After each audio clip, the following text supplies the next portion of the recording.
Bismillahirrahmanirrahim. Alhamdulillahi rabbil alamin. Wassalatu wassalamu ala sayyidil anbiya'i wal mursalin sayyidina wa maulana Muhammadinil amin wa ala alihi wa sahbihi ajma'in, amma ba'd. Qala al-musannif al-imam al-arif billah hujjatul islam Abu Hamid Muhammad bin Muhammad al-Ghazali rahimahullah wa nafa'ana bi ulumih. Keutamaan khusyuk. Allah Ta'ala berfirman, wa aqimis salata li dzikri. Surat Taha ayat 14. Artinya, dirikanlah salat, dirikanlah sembahyang untuk mengingat aku. Mengingat Allah Subhanahu wa ta'ala di dalam sembahyang itu merupakan bagian daripada khusyuk. Para ulama menjelaskan atau menerangkan apa yang dimaksud dengan khusyuk di dalam sembahyang itu. Mereka berkata, khusyuk itu adalah sukunul jawarih ma'ahuduril qalbi.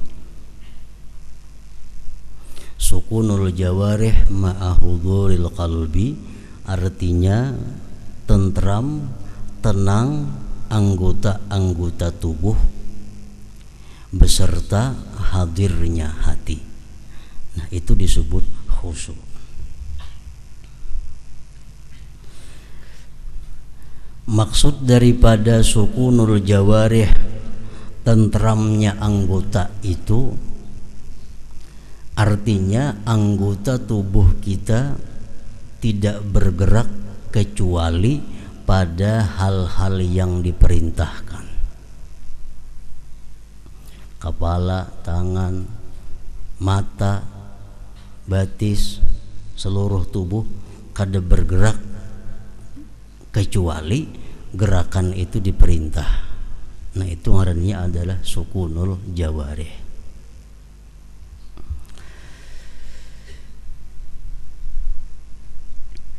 Ma'ahuduril qalbi beserta hadirnya hati. Artinya hati hadir itu an la yatafakkara illa fi ma'na ma yaquluhu min qiraatin au zikrin au du'a. Dia tidak berpikir di dalam sembahyangnya itu kecuali pada makna yang ia katakan, kecuali pada makna yang ia sebut, daripada membaca Al-Quran atau zikir atau doa. Nah, itu disebut hudurul qalbi.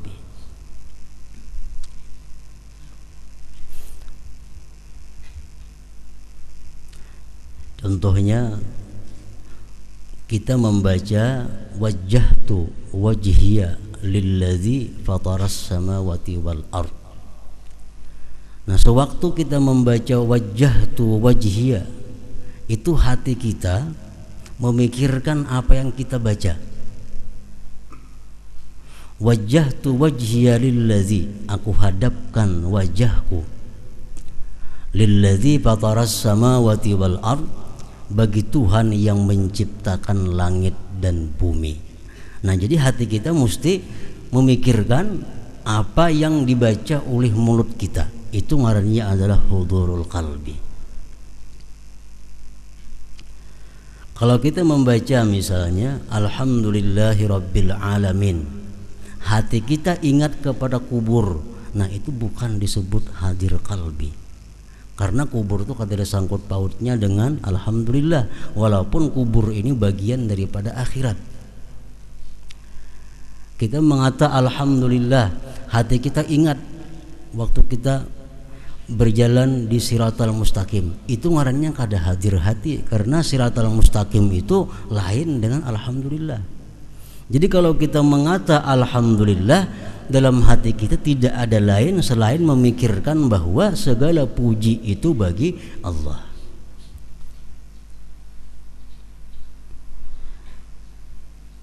Zikir waktu ruku kita membaca subhana rabbiyal azim wa bihamdi.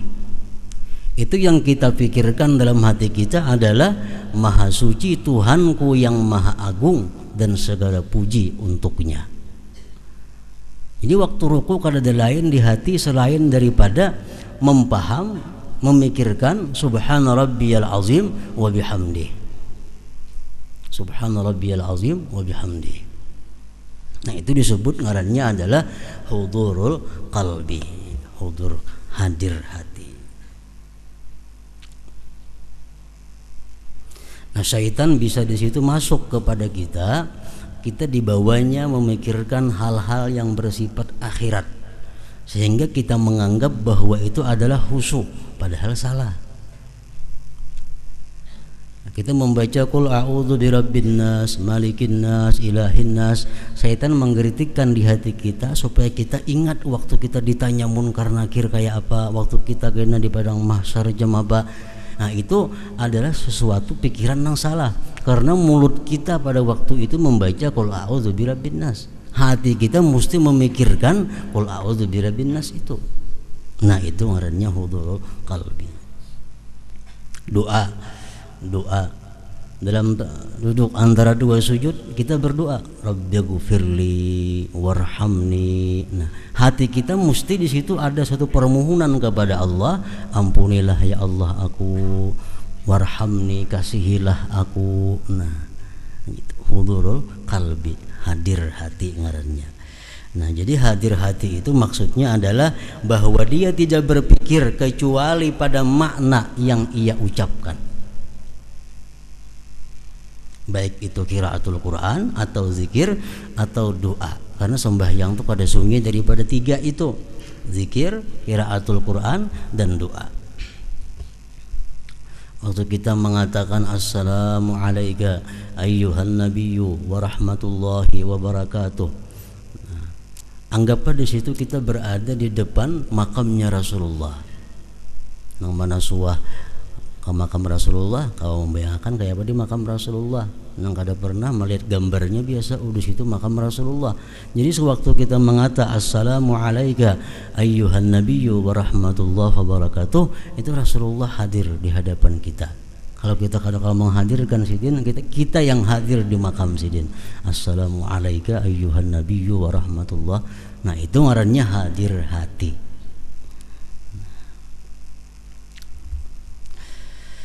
Jadi ingat kepada Allah di dalam sembahyang itu merupakan bagian daripada khusyuk. Artinya dirikanlah salat untuk mengingat aku, jar Tuhan. Nah, kedudukan khusyuk di dalam sembahyang, Imam Ghazali mengatakan bahwa khusyuk itu merupakan syarat sah sembahyang. Kalau orang sembahyang itu kada khusyuk, bukan hanya kada diterima tapi kada sah. Nah, yang lain daripada Imam Ghazali ada pula yang mengatakan bahwa khusyuk itu adalah merupakan sunat muakkad daripada sembahyang. Sehingga kalau seseorang itu kada khusyuk, sembahyangnya sah namun dia dianggap kada berpahala. Karena khusyuk itu ruhus salah, khusyuk itu merupakan rohnya sembahyang. Hayam itu ada harga amunnya hidup. Kalau hayam mati dibuang orang, kada ada harganya lagi. Nah, kayak itu juga sembahyang kita ada punya nilai di sisi Allah kalau sembahyang itu ada khusyuknya. Sembahyang kada ada khusyuk, Allah kada menerima, Allah membuang sembahyang itu. Nah, apakah khusyuk itu disyaratkan di dalam seluruh sembahyang? Nah, satu ulama pun tidak mensyaratkan demikian, karena jelas sudah kada mungkin. Mulai Allahu Akbar sampai Assalamualaikum kita kawa khusyuk itu jelas sudah kada kawa. Kalau ukuran manusia macam kita, karena hati ini ngarannya kalbun bolak-balik. Hatumatnya tegisir, kita bujurakan tagisir pulang. Nah, yang penting itu khusyuk di dalam sembahyang itu, ujar sebagian ulama, pertama di takbir, takbiratul ihram itu mesti khusyuk. Sujud itu jangan kada khusyuk. Rukuk, nah, kalau kada kawa menyeluruh khusyuk itu. Dan Allah Ta'ala berfirman, wala takum minal ghafilin, suratul A'raf 205. Artinya, dan janganlah kamu termasuk orang-orang yang lalai. Janganlah kamu termasuk orang-orang yang lalai. Ini pengertian jangan, artinya tegahan. Tegahan. Jangan sampai kita sembahyang itu lalai. Mulai Allahu Akbar, untung sadarnya waktu Assalamualaikum. Waktu Fatihah kita kada sadar, rukuk kada sadar, sujudnya kada sadar, semuaan kada sadar. Begitu Assalamualaikum hanya sadar bahwa aku tuntung sembahyang. Nah, ini Allah melarang, wala takun minal ghafilin, artinya dan janganlah kamu termasuk orang-orang yang lalai. Dan Allah Azza wa Jalla berfirman, la taqrabus salata wa antum sukara hatta ta'lamu ma taqulun, surat An-Nisa 43. Artinya, dan janganlah kamu mendekati salat sedang kamu dalam keadaan mabuk sehingga kamu mengerti apa yang kamu ucapkan.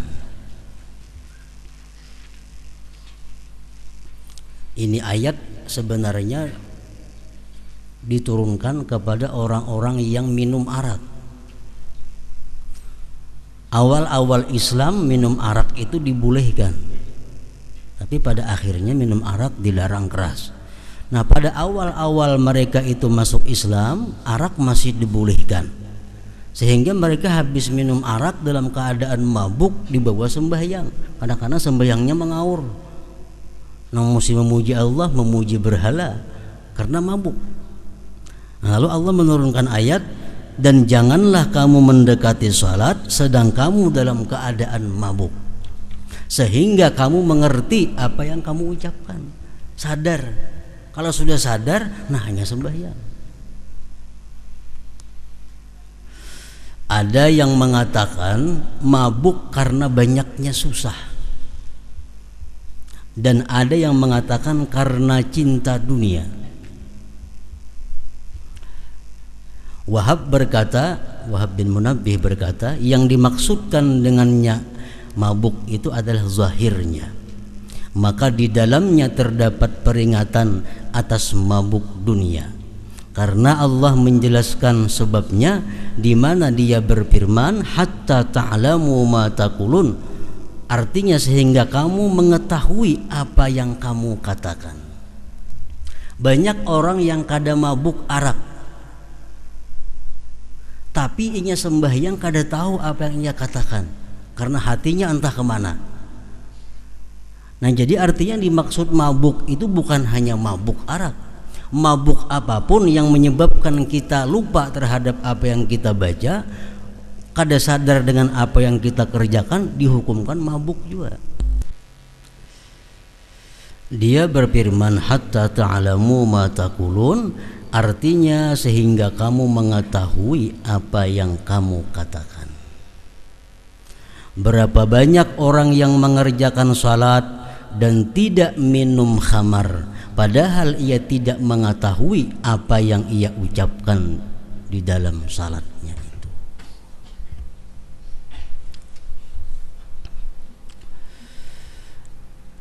Nah, kenapa sebabnya kita itu di dalam sembahyang kadakawa menghadirkan hati. Artinya hati kita kadakawa memikirkan apa yang kita ucapkan. Hati kita kadakawa menghadirkan apa pekerjaan kita. Ada sebabnya kita kadakawa menghadirkan hati itu. Pertama, ada sebab yang zahir. Kedua, ada sebab yang batin. Sehingga kita sembahyang itu kadakawa hadir hati. Mulut mengucap alhamdulillah, tapi hati kita rahatan makan. Mulut mengucap ar-rahmanir rahim, hati kita sedang berhitung duit. Maliki yaumiddin di muntung kita, hati sedang berada di toko. Nah, ini menunjukkan bahwa hati kita kada hadir, kada memikirkan apa yang dibaca. Kenapa sebabnya? Ada dua macam sebab. Ada sebab yang zahir, ada sebab yang batin. Sebab yang zahir, sebab yang zahir itu lebih mudah mengobatinya daripada sebab yang batin. Makanya ada hadis Rasulullah mengatakan, artinya kalau sudah dihidangkan makanan dan kamu ingin makan, dahulukan makan daripada salat itu. Nah, ini yang zahir. Karena kalau kita kepingin makan, makanannya ada, kita bawa sembahyang terlebih dahulu, jelas sudah mengganggu hati kita. Hati kita terbayang kepada makanan itu. Nah, ini sebab yang zahir.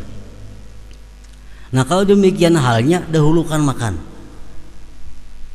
Makanya makruh sembahyang dalam keadaan ma'arid qadha hajat. Makruh sembahyang dalam keadaan ma'ariti bakamih contohnya. Kenapa sebabnya? Karena ini mengganggu hati, mengganggu pikiran. Jadi kalau hendak bakamih dahulu, hanya bawa sembahyang. Jangan diariti sehingga sembahyang itu mengganggu. Sembahyang terganggu pikiran hendak bakamih. Nah, ini sebab yang zahir ngarannya. Nah, adapun sebab yang batin yang mencegah kita daripada hadir hati dalam sembahyang itu, ya antara lain tadi adalah hubbud dunia, orang cinta kepada dunia. Orang yang cinta kepada dunia itu artinya orang yang hatinya dipenuhi dengan dunia. Nah, ini sembahyang kayak apa juga pun kada kawah khusyuk. Kenapa? Karena pikirannya selalu kepada dunia.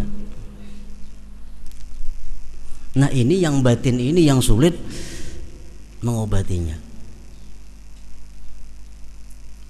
Sembahyang jangan hendak menghadap kepada gambar.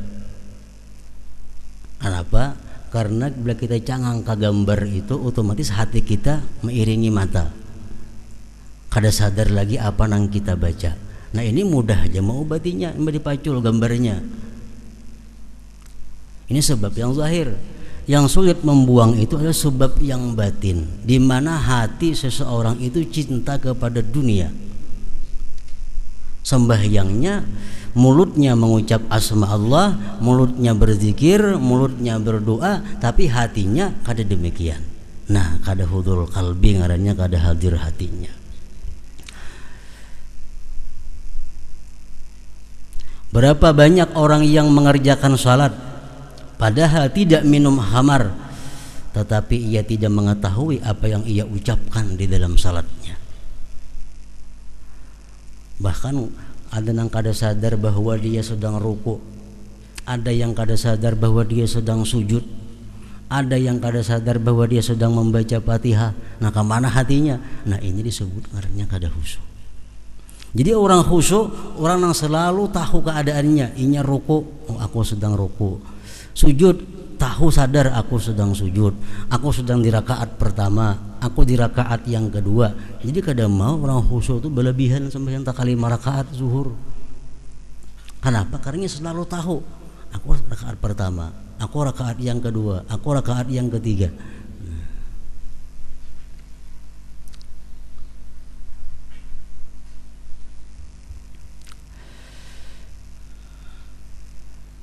Nabi sallallahu alaihi wasallam bersabda, "Man shalla rak'ataini lam yuhaddits nafsahu bihima bi syai'in minad dunya, ghufira lahu ma taqaddama min dzambi."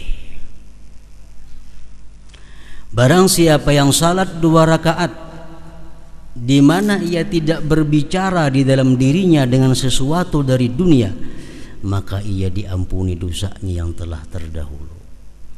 Artinya sembahyang tuh 2 rakaat, kawa kita mulai Allahu Akbar sampai Assalamualaikum kawa, nah diampuni Allah dosa-dosa kita yang telah lalu. Dalam 2 rakaat itu hati kita sedikit pun kada ingat dengan dunia, kada membicarakan masalah dunia.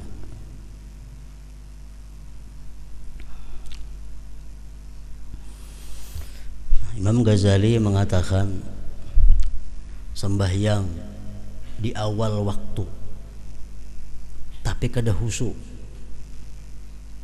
sembahyang di akhir waktu tapi khusyuk, afdal di akhir waktu, afdal di akhir waktu.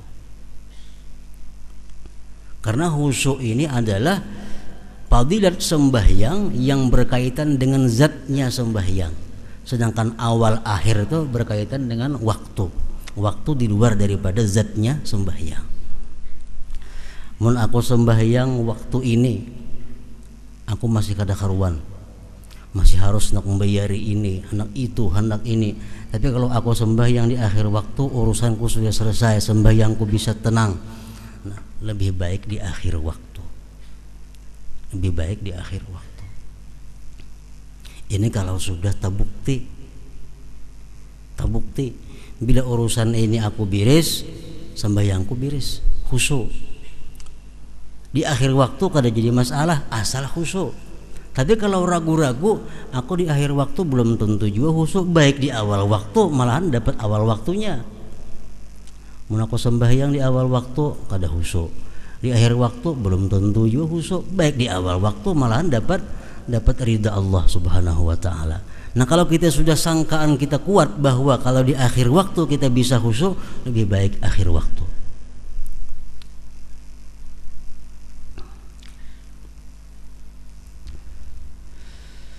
Dan Nabi sallallahu alaihi wasallam bersabda, innamas salatu tamaskunun wa tawadu'un wa tadarru'un wa ta'awuhun wa tanadumun wa tad'u yadayka wa taqulu Allahumma Allahumma faman lam yaf'al fahiya khidajun.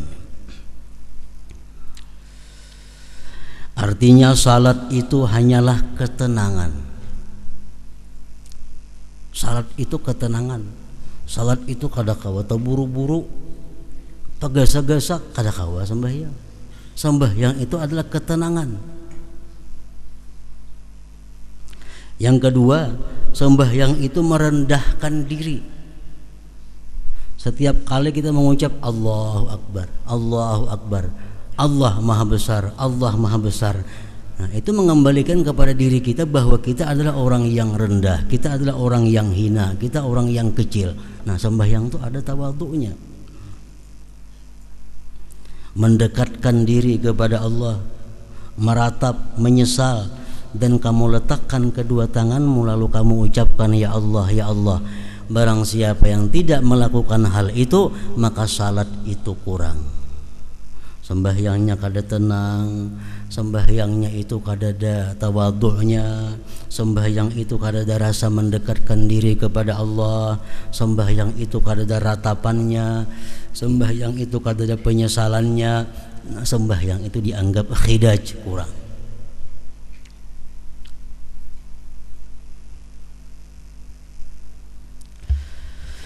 Dan diriwayatkan dari Allah Subhanahu wa taala hadis qudsi dalam kitab-kitab yang terdahulu bahwasanya Dia berfirman, tidaklah setiap orang yang salat aku terima salatnya. Tidak setiap orang yang sembahyang aku terima sembahyangnya. Aku hanyalah menerima salat orang yang merendahkan diri karena keagunganku dan tidak sombong terhadap hambaku. Ia memberi makan orang fakir yang kelaparan karena mengharapkan keridhaanku. Nah, jadi artinya sembahyang kita ini khusyuk semacam kada cukup untuk diterima Allah. Sembahyang yang kita kerjakan ini Allah bisa menerima berhubungan dengan kelakuan-kelakuan kita di luar sembahyang. Kalau kita orangnya sombong kepada hamba Allah, kita kada peduli kepada orang fakir yang kelaparan, kita sembahyang walaupun khusyuk, Allah kada menerima juga sembahyangnya. Jadi sembahyang bukan hanya khusyuk diperlukan, tapi akhlak-akhlak kita sebelum sembahyang pun sangat menentukan untuk diterimanya sebuah sembahyang itu.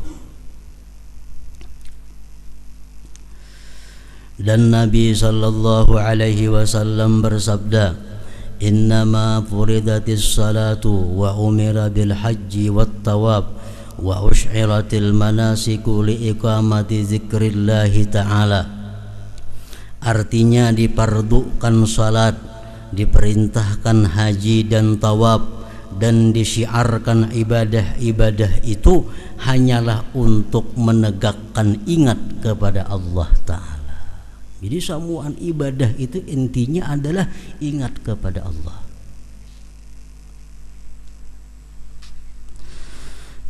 Maka apabila di dalam hatimu tidak terdapat bagi yang diingat Allah, yang adalah Dia yang dimaksud dan dicari suatu kebesaran dan tidak ada juga haibah, maka apakah nilai zikir ingatmu? Ada nilainya. Artinya kita mulut mengucapkan Allah, tapi dalam hati kita kadang merasakan kebesaran keagungan Allah. Nah, zikir itu tidak ada nilainya. Dan Nabi sallallahu alaihi wasallam bersabda kepada orang yang ia beri wasiat, pesan. Ujar Nabi kita, "Wa idza shallaita fasalli salata muwaddi'in." Artinya apabila kamu salat, maka salatlah dengan salat orang yang mau berpamitan, meninggalkan, yakni meninggalkan dirinya, meninggalkan hawa nafsunya, dan meninggalkan umurnya, berjalan menuju tuannya. Sembahyanglah kamu sebagaimana sembahyangnya orang yang mengucapkan selamat tinggal. Artinya apa? Kita sembahyang zuhur, kita berkeyakinan, kita berprinsip bahwa zuhur ini akhir sembahyangku, asar belum tahu. Nah, ini salah satu cara untuk membuahkan khusyuk di dalam sembahyang. Aku sembahyang asar. Sembahyang asar ini adalah sembahyang yang terakhir dalam umurku. Sembahyang maghrib belum tahu sampai ke sana umur. Nah, kalau sembahyang asar pasti sangat hati-hati, pasti sangat perhatian, karena ia menganggap ini asar sembahyangku yang terakhir dalam hidupku. Maghrib belum tentu, isya apalagi. Nah, itu pesan Nabi kepada seseorang, "Shalli wa idza shallaita fasalli salata muwaddi'in." Ya ayyuhal insanu innaka kadihun ila rabbika kadham famulaqih. Suratul Insyikak ayat 6. Artinya, wahai manusia, sesungguhnya kamu telah bekerja dengan sungguh-sungguh menuju Tuhanmu, maka pasti kamu akan menemuinya. Allah Ta'ala berfirman, wattaqullaha wa yu'allimukumullah. Artinya, dan bertakwalah kepada Allah dan Allah mengajarmu. Dan Allah Ta'ala berfirman, wattaqullaha wa'lamu annakum mulaquh. Artinya, dan bertakwalah kepada Allah dan ketahuilah bahwa kelak akan menemuinya. Dan Nabi sallallahu alaihi wasallam bersabda, man lam tanhahu salatuhu anil fahsya wal munkar lam yazdad minallahi illa bu'da. Artinya, barang siapa yang salatnya tidak mencegahnya dari kekejian dan kemungkaran, maka tidaklah bertambah dari Allah kecuali jauh. Artinya, orang ini sembahyang, tiap hari sembahyang, tiap waktu sembahyang, tapi kemungkarannya tetap terus jalan juga. Sembahyang kada pernah ketinggalan, munkarnya pun kada ketinggalan juga. Nah, orang ini sebenarnya makin hari makin jauh dengan Allah Subhanahu wa taala, bukan makin dekat. Kenapa? Sebabnya itu menunjukkan bahwa sembahyang yang dilakukannya itu kada diterima oleh Allah Subhanahu wa taala. Sebab sembahyang yang diterima Allah pasti mencegah diri daripada berbuat munkar. Orang yang sembahyang itu diterima Allah mantah hati berbuat nang haram. Orang yang sembahyangnya diterima Allah tertutup mulutnya untuk berkata-kata nang haram. Orang yang sembahyangnya diterima Allah tertutup telinganya mendengari nang haram. Kalau masih suka berkata nang haram, mendengar yang haram, pertanda sembahyangnya itu belum diterima oleh Allah Subhanahu wa taala.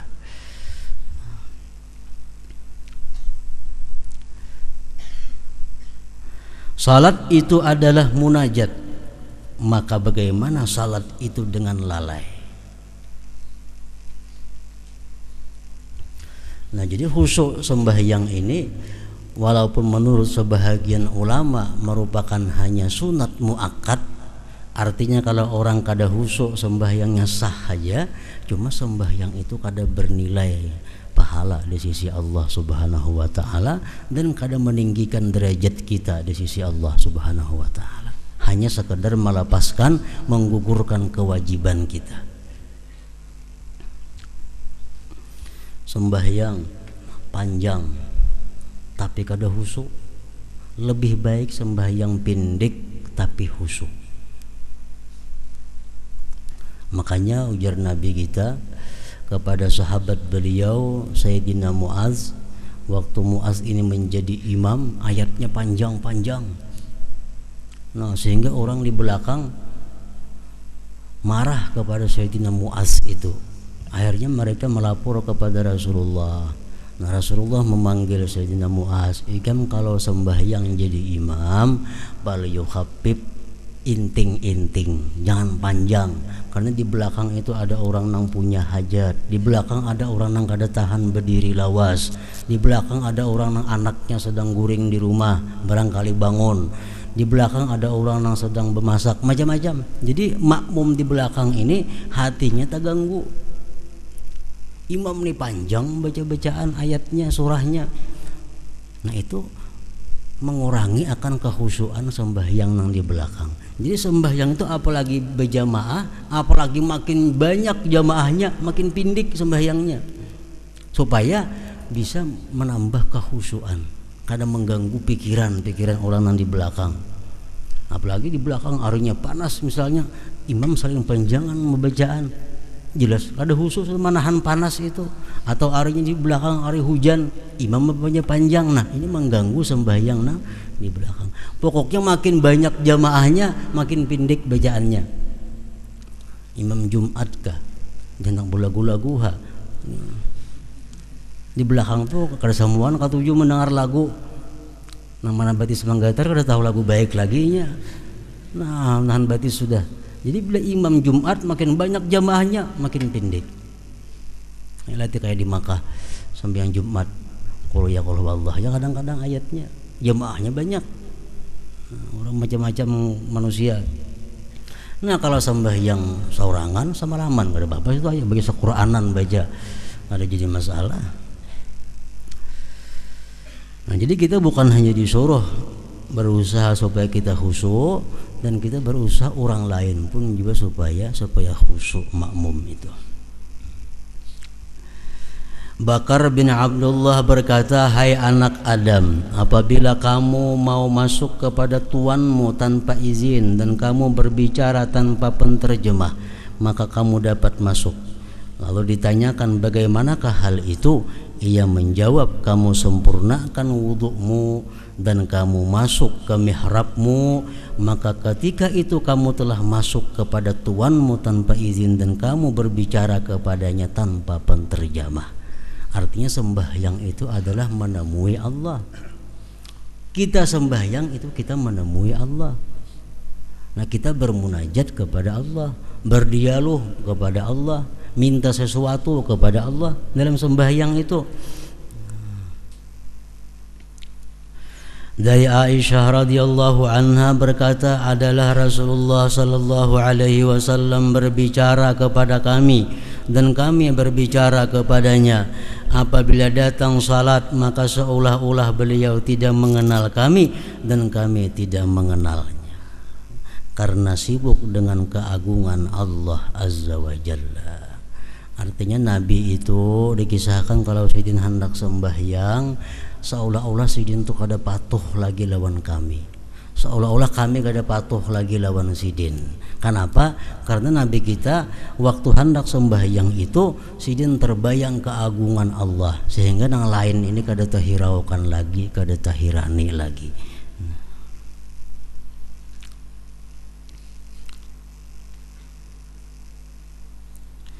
Dan Nabi sallallahu alaihi wasallam bersabda, la yanzurullah ila salatin la yuhdirur rajulu fiha qalbahu ma'a badanihi.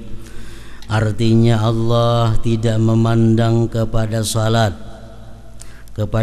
seseorang yang padanya ia tidak menghadirkan hatinya bersama badannya.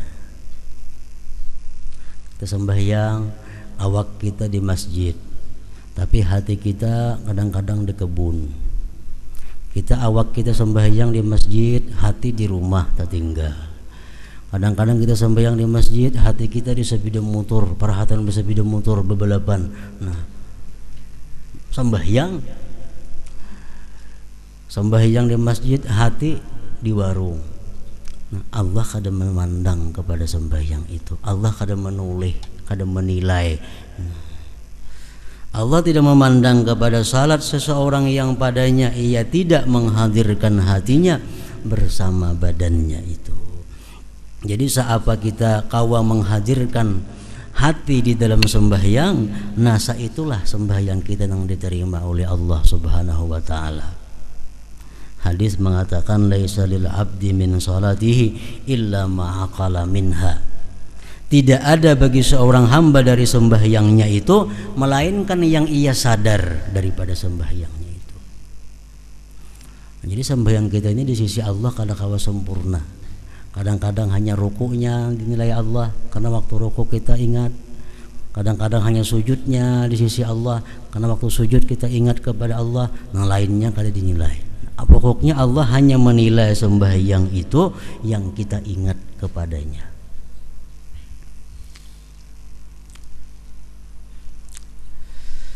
Allah tidak memandang kepada salat seseorang yang padanya ia tidak menghadirkan hatinya bersama badannya.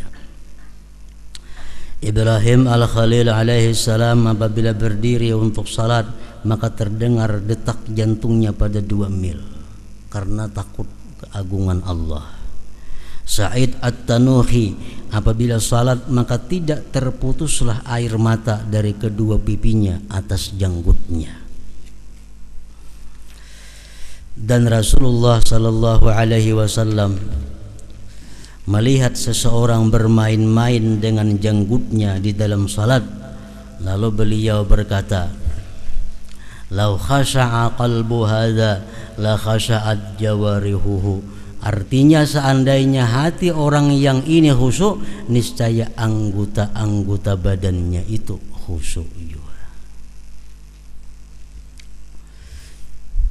Jadi manusia terdahulu yang mulia, para aulia-aulia Allah, mereka sembahyang itu kada sama satu sama lainnya. Ada yang sembahyang itu senang, gembira, hatinya nyaman menghadap Allah. Ada juga yang sembahyang itu tertangis, kayak tadi kan ada tangis membasahi janggutnya.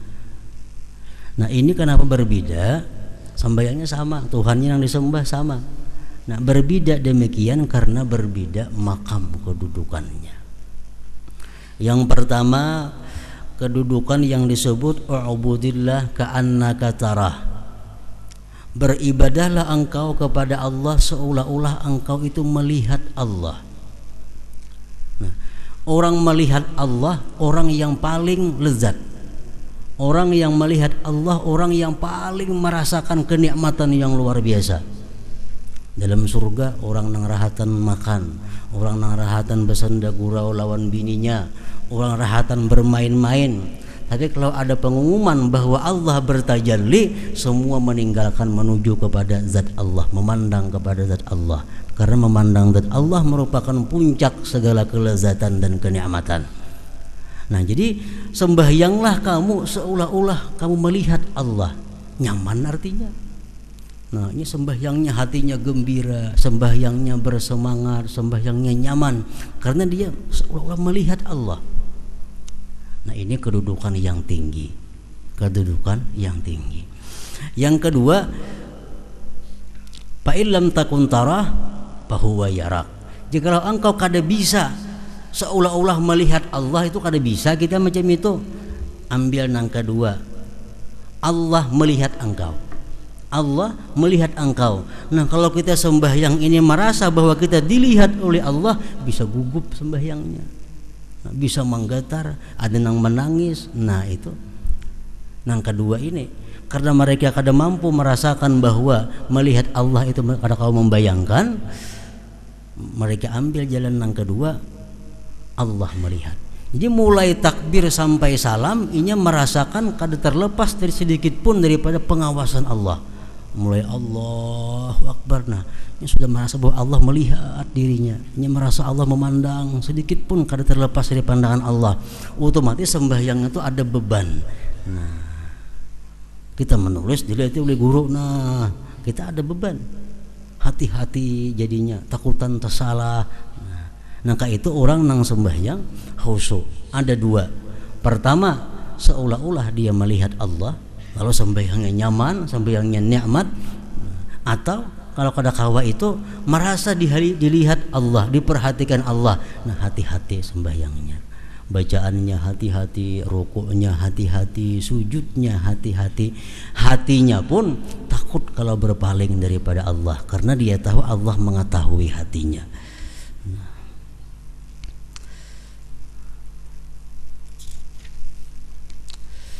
Diriwayatkan bahwasanya Hasan Al-Basri melihat kepada seseorang yang bermain-main dengan kerikil. Kerikil, nah di tangan diputar-putar kan. Dengan sembahyang di tanah sambil mengudak batu. Hasan Basri melihat itu. Sambil berkata orang tersebut, ya Allah, kawinkanlah saya dengan bidadari. Doa nih, ya Allah, kawinkanlah saya dengan bidadari. Tapi tangan kersengganaan apa-apa kada kucawi. Nah, muntung bersuara, ya Allah, kawinkanlah aku dengan bidadari. Melihat itu lalu beliau Hasan Basri berkata, seburuk-buruk peminang adalah kamu, seburuk-buruk pelamar bidadari adalah kamu. Kamu meminang bidadari padahal kamu bermain-main dengan kerikil. Dikatakan kepada Khalaf bin Ayyub, tidakkah lalat itu menyakitkan kamu di dalam salat, lalu kamu tolak? Ia menjawab, saya tidak membiasakan diriku terhadap sesuatu yang merusak salatku. Ditanyakan, bagaimanakah kamu sabar terhadap hal itu? Ini Khalaf ini sembahyang, banyak lalat berhinggapan di awak sidin. Kada sidin kibah-kibah lalat nih tuh. Kenapa jurang tahannya biar lalat nih tuh kada mengibah-ngibah? Ia menjawab, telah sampai kepadaku bahwasanya orang-orang fasik itu sabar terhadap cambuk-cambuk sultan agar dikatakan pulan itu sabar, dan mereka berbangga dengan itu. Sedangkan saya berdiri di hadapan Tuhanku Allah, apakah saya bergerak karena lalat itu?